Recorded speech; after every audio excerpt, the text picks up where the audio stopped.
น้ำไม้งามแท้นี่ตัวนี้น้ำไม้ขาวตัวได้น้ำไม้เจ้า3 ถุงได้จักพันอะไรมานี่ยังไม่ได้ทันขายท่านได้ขายซ้ำเต้าคนไปหาอะไรทางนั้นบ่ไปหาน้ำไม้เนี่ยเนาะทางพุ่นโอ้โอเคขึ้นรถป่ะโอเคโอ้ของน้องจอน3 ถุงของเมย์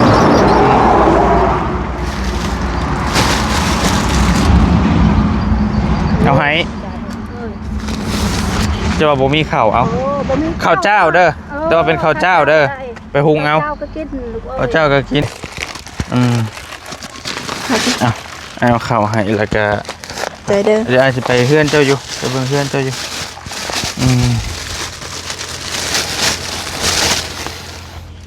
แพร่ไปเช็ดตัวแล้วก็ยังค่อยว่ากันอันนี้มีมันขนมก่อนโอเคอันนี้ขนมเจ้านอนอยู่หม่องใดตัวใดนอนพี่ผ้าห่มคือลานแท้โอเคเบอร์นี้ออกไปอีกนี่ไปหาอีกเด้อจะได้เงินมาซื้อยังครับซื้อเสื้อผ้าอันนี้75บวก48เท่าไหร่โป้ไอ้133โอเคโป้เก่งเกินเอาได้ลายเนี่ยประเดี๋ยว86บวก49เท่าไหร่86บวก49 135โอ้นี่มาไว้หาเท่าอันนี้ก่อนเท่าจรที่เพิ่นขายน้ำไม้ที่เป็นเขตหนึ่งที่พ่อแม่พี่น้องกำลังให้ความสนใจกันค่อนข้างหลายเนาะเท่าจรแล้วก็นางเสี่ยงบอกที่บริมาหาในตอนนั้นได้เนาะ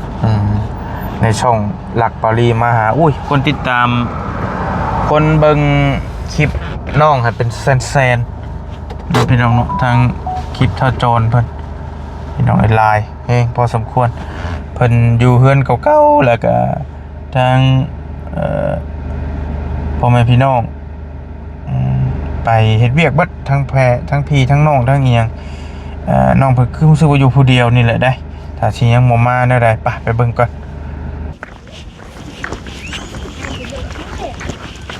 หน่อไม้ไผหาม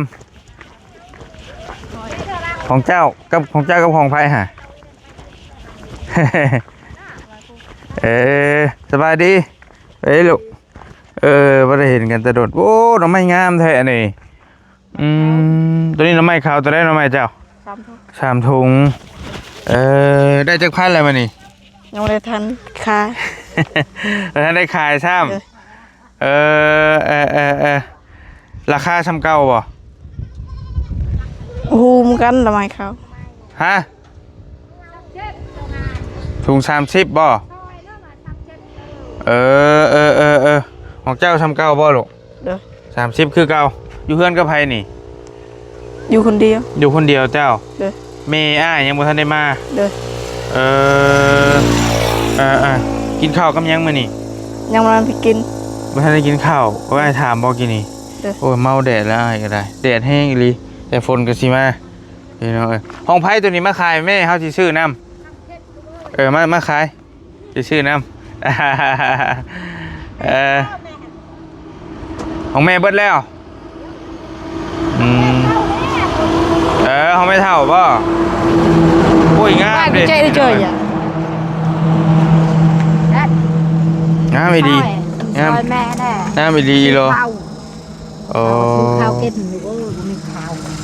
เฮ็ดให้อยู่บ่มีดินก็บ่มีเฮ็ดให้บ่มีดินหาหน่อไม้นี่กำลังไปหาบ่โอเคโอ้เด็ดดีเหรอแดดหาหน่อไม้จนเป็นปัว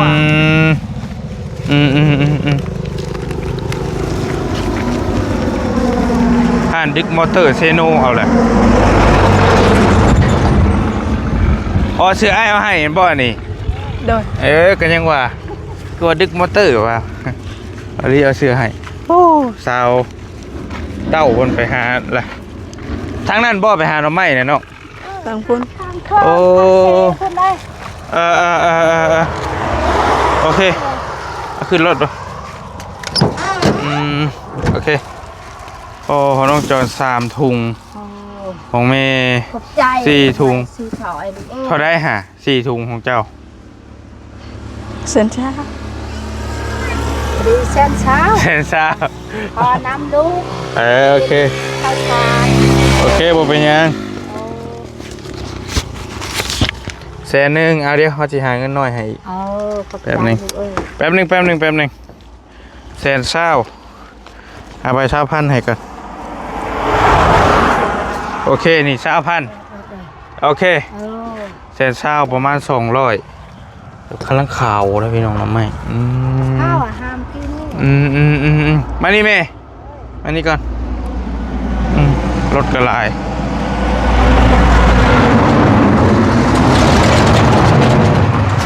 เดี๋ยวเอานี่ให้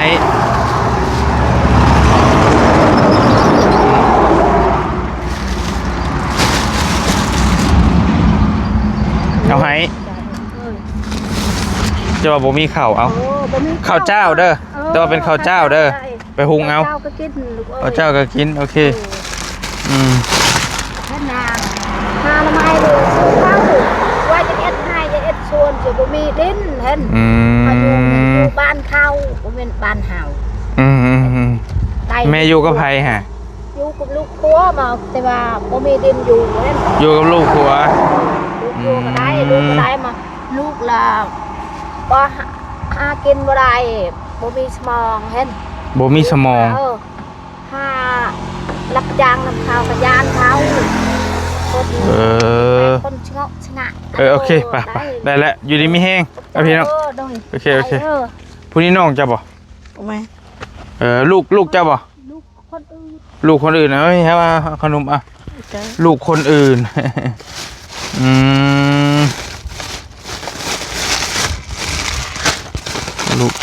ลูกคนอื่นเอาให้ ใจ อันนี้เอาให้ไปโอเคเอาเข้าให้แล้วก็ ใจเด้อ เดี๋ยวอาจจะไปเฮือนเจ้าอยู่ไปเบิ่งเฮือนเจ้าอยู่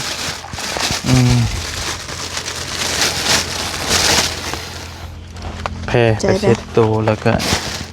ยังค่อยว่ากันอันนี้มี ใจเด้อ มันขนมก่อนโอเคอันนี้ขนม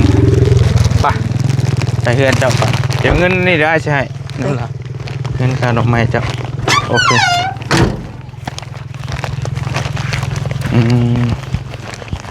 อยู่เฮือนคนเดียวที่ห้าม เด้อ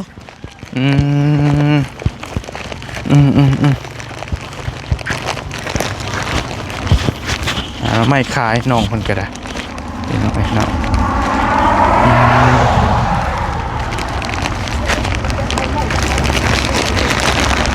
จุบโอเค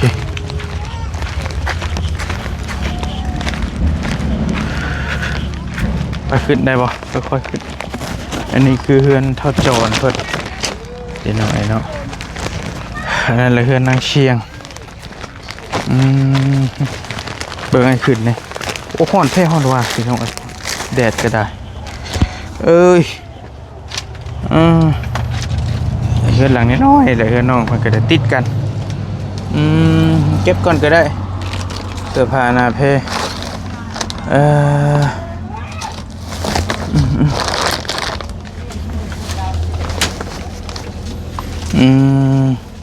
นี่ผ้าเจ้าที่หาม เด้อ พี่น้องน้ำยังน้ำมาได้ใช้ตัวนี้ น้ำพ้น น้ำฝน เด้อ เจ้าโตงเห็นยังอันนี้ลูก ตรงเอา1ข้าว วันหนึ่งเขา เด้อ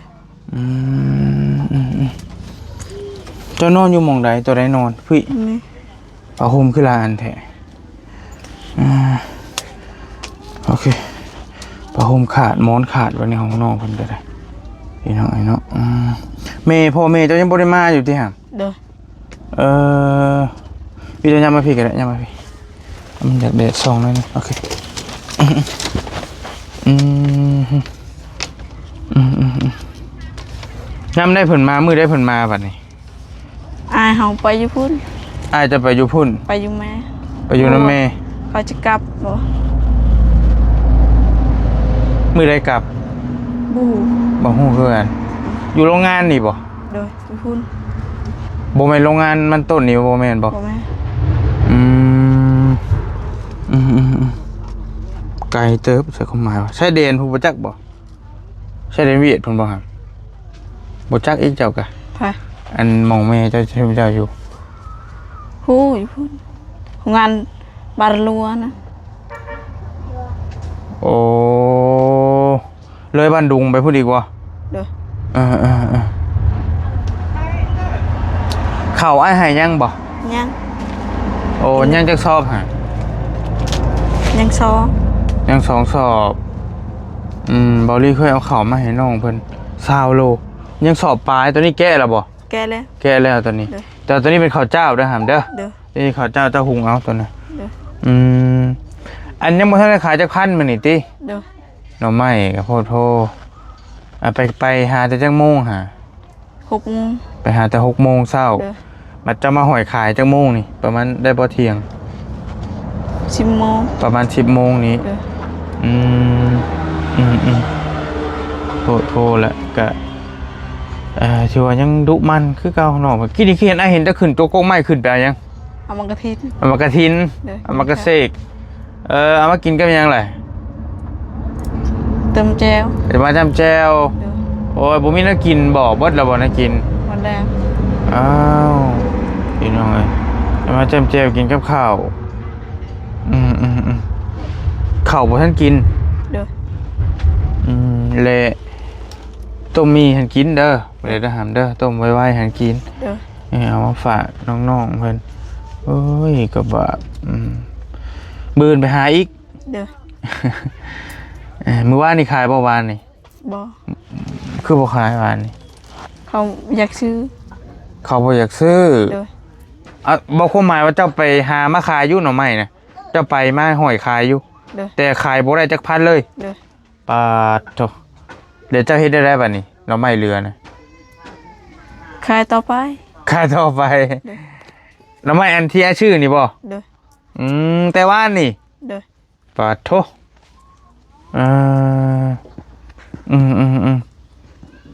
สมมุติอ้ายว่าอีกบื้นได้บ่สมมุติว่าอ้ายว่าอีกบื้นสมมุติอ้ายสิเมื่อบ้านบื้นได้บ่มันบ่เหี่ยวบ่ โอ้โหกัน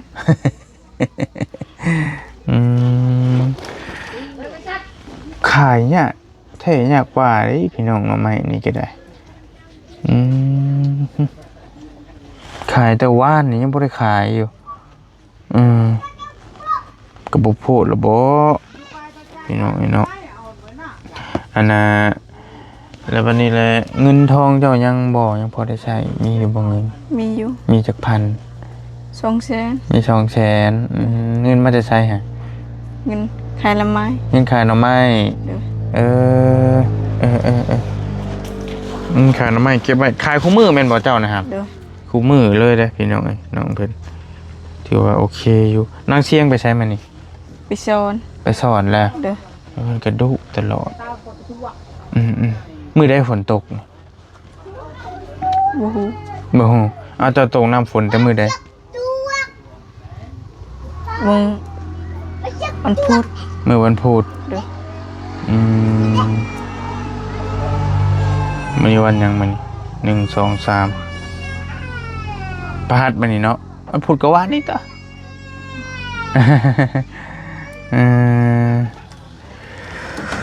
คือน้องคนนี้เป็น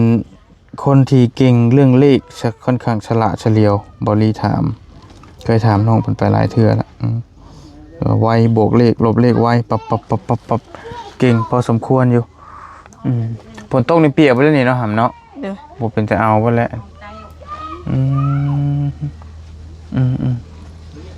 ใช้เจลเจ้าเช่าแนวกินกับเขาวนี่เจ้าอยู่ใช้แบบใดไอ้คือบ่เห็นมีหยังบ่เห็นมีหยังเลย ยังบ่ทันได้ตาม ยังบ่ทันได้ตำครับ เด้อ หนึ่งข้าวอยู่นี่เฮ็ดกินอยู่นี่พืชนี่ก็จะไปหาเองนี่ เด้อ น้ำไปตักเองอีหยังเองนะน้องอยู่คนเดียว พี่น้องอ้ายไปเฮ็ดเวียกพ่อไปเฮ็ดเวียกเจ้าคือบ่ไปน้ำเพิ่น อยู่ บ่มีผู้อยู่เฮือนได้เนาะ เด้อ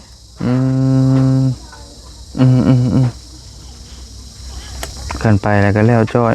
อันนี้ผ้าห่มได้พี่น้องผ้าห่มหมอนบ่ก็จนว่าขาดบ่เป็นแต่เอา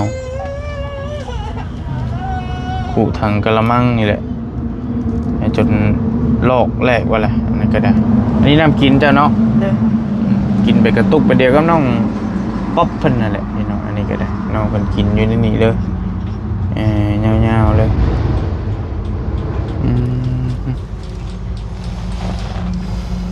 ถือว่าร้อนพอสมควรร้อนบ่นอนนำคืนหรือหนาว ฮอน ร้อน เด้อ แต่ว่าจะมีไฟเนาะหำเนาะได้บ่พอ แตกแล้ว ฮะ แตกแล้ว แตกแล้ว เด้อ เป็นยังมันจังแตก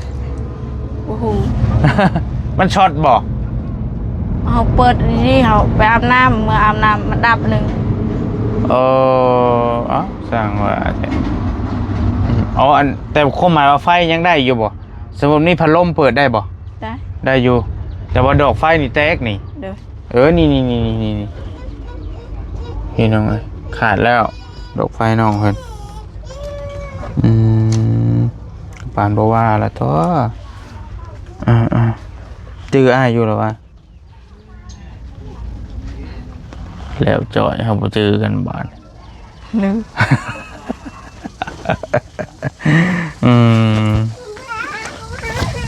ผู้คนก็สิมาแล้วได้พี่น้องบ่ได้มีไผมาหาเจ้าบ่ซะ เด้อ มีบ่ บ่ มีคนมาถ่ายคลิปเจ้าบ่มีติ มี ไผ บ่เตียง บ่เตียง เด้อ มาแต่มื้อใด หูลืมเลย ลืมแหละเพิ่นเอาหยังมาให้ เอาข้าว เอาข้าวมาให้ เด้อ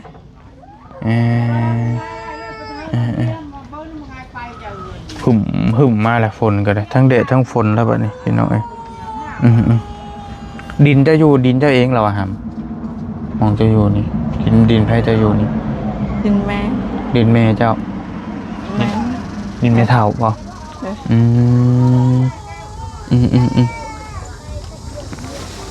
เด้อ และปลูกเขื่อนได้บ่ปลูกเขื่อนใช่ไหมดินฮอดใช้ดินฮอดพุ่นบ่น้อยเดียวนี่บ่ เด้อ ปลูกเขื่อนก็บ่ได้ยับไปหันแม่นบ่ ยับไปทางนั้นแม่นอยู่ เด้อ ปลูกเขื่อนได้อยู่เนาะ เด้อ ความหมายว่า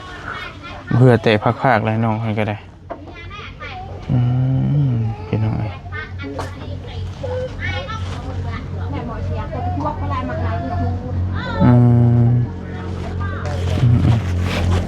บืนนี่ก็ไปอีกอันนี้นะ เด้อ โอ้ยาวเลยนะความหมายว่าหน่อไม้เจ้าไปหามื้อนี้แน่บ่หรือว่าของเมื่อวานนี่แน่ หาวันนี้ หามื้อนี้แน่เจ้าคือว่ามันขายบ่เบิดแน่ใช่ว่าเราบ่เข้าใจนะน้อง เขาอยากได้แต่น้ำไม้ขาว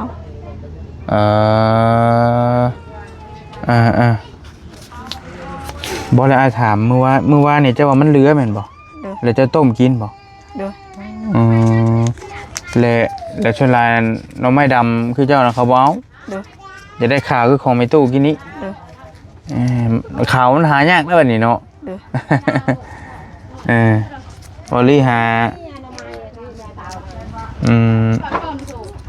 บ่ง่ายพี่น้องคือเคยหาอยู่ทำไมยอดดำบัดเขาก็จะบ่อยากได้อีกบัดเบอร์นี้ออกไปอีกนี่ไปหาอีก เด้อ จะได้เงินมาซื้อหยังครับ ซื้อเสื้อผ้า ซื้อเสื้อผ้า เดี๋ยว อันนี้เสื้อบอลลี่เอาให้เดี๋ยวนี้เสื้อจะมีจักโตฮะ เสื้อบ่เตียงให้ เสื้อบอเตียงเอาให้แน่ เด้อ จักโตเพิ่นให้ ไรโตอยู่ ใช้ได้อยู่บ่ อุ้ยจะได้อยู่ มันยังบ่ได้ทดลองบ่ซะ เด้อ เสื้อไหมเจ้าเนี่ยนะมีจักโต มี นี่บ่ เด้อมีเสื้ออาย เสื้ออ้ายเจ้าอีกอันนี้ก็ได้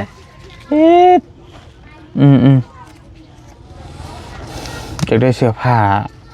เข่าก็ยังพอมีเนาะเข่าบอลลี่บ่เตียงเอามาให้นี่เด้เพิ่นก็ปีนี้บ่ได้เฮ็ดให้บ่ลูก มีดิน บ่มีดินเฮ็ดซ้ำ เด้อ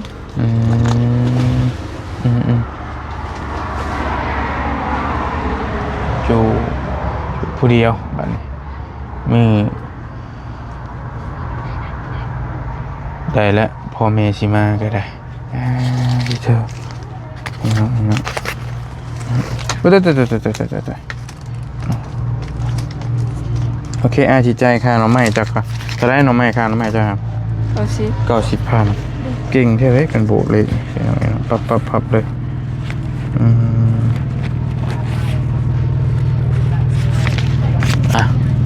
แสนหนึ่งเด้อ ใจเด้อ บ่ต้องทอนโดยบ่เป็นหยังเอาไว้ซื้อกินเมื่อวานนี่ได้จักพันก็ ทันได้ บ่ทันได้มื้อก่อนนั้นได้เท่าไหร่ ได้ซี มื้อก่อนนั้นได้40มื้อก่อนนั้นอีกได้เท่าไหร่ 20,000 มื้อได้ 20,000โอ้ยขายยากอีหลีพี่น้อง20,000นี่ประมาณ30 บาท40นี่ก็60 บาทประมาณนี้แหละขายยากขายชาที่น้ำใหม่แกเอาละก่อนหน้าสิไปเจ้าน้อยสิไปปะละสิทดสอบความเฉลียวฉลาดอีกหน่อยนึงเรื่องการบวกเลขลบเลขก่อนจักหน่อยแล้วกันเด้อ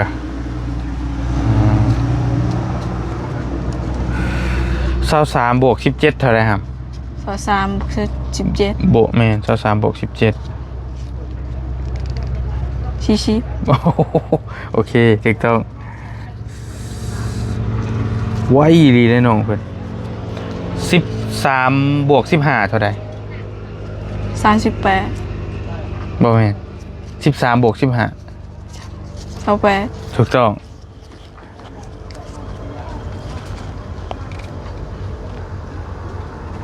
25บวก16เท่าใด 41 ถูกต้อง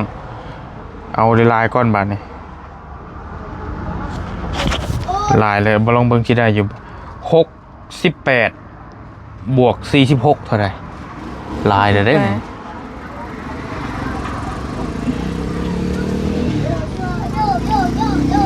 114 โอ้ถูกต้องเก่งอีหลี75บวก48เท่าไหร่โอ้อ้ายมันเติบเลยกันไม่ได้75บวก48บอดี้ใช้เครื่องคิดเลขได้นี่133โอเคโป้เก่งเกินเอาได้ลายเนี่ยบัดนี้86บวก49เท่าไหร่86บวก49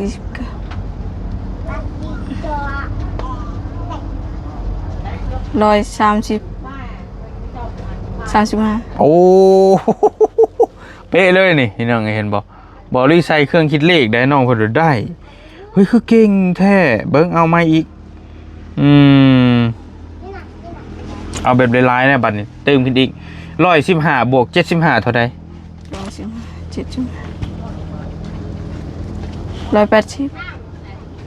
บ่แม่น115บวก75 190โอเคโอ้ถูกต้องเก่งเกินเฉลียวฉลาดแฮะ89บวก64เท่าใด144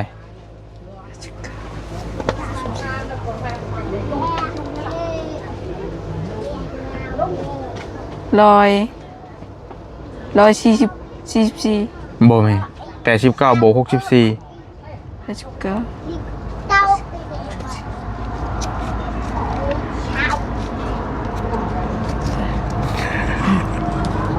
ยากเนาะเริ่มยากขึ้นโอ้แต่ว่าคันยอมรับว่าน้องมันเก่งแฮง153แต่ก็ได้อยู่เบอร์อีกบาทนึงจะไปแล้วเอาตัวลบบาทนี่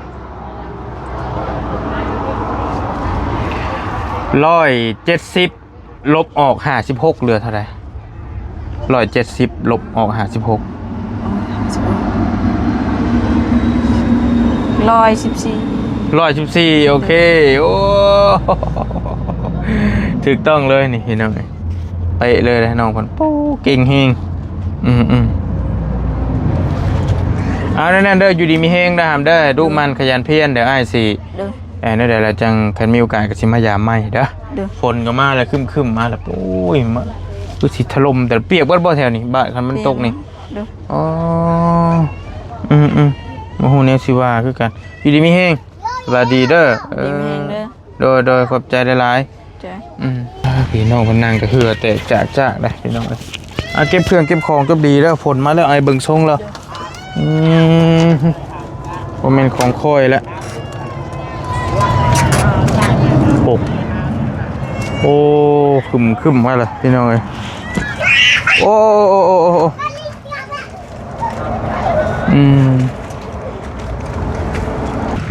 ไปเดินทางก่อนบอลลี่ก็ได้ฝนมากินอีแดดวันนี้เราฝนบัดนี้พี่น้อยน้องเป็นขายอยู่นี่ไปได้ก็ฝากช่องใหม่บอลลี่เนี่ยชื่อช่องว่าสายบุญชาแนลเป็นช่องสำรองเนาะปลูกฝ้าฝนก็มาเลยอยู่ดีมีแห้งเจอกันพี่น้องบ๊ายบายไปก่อนแล้วโดย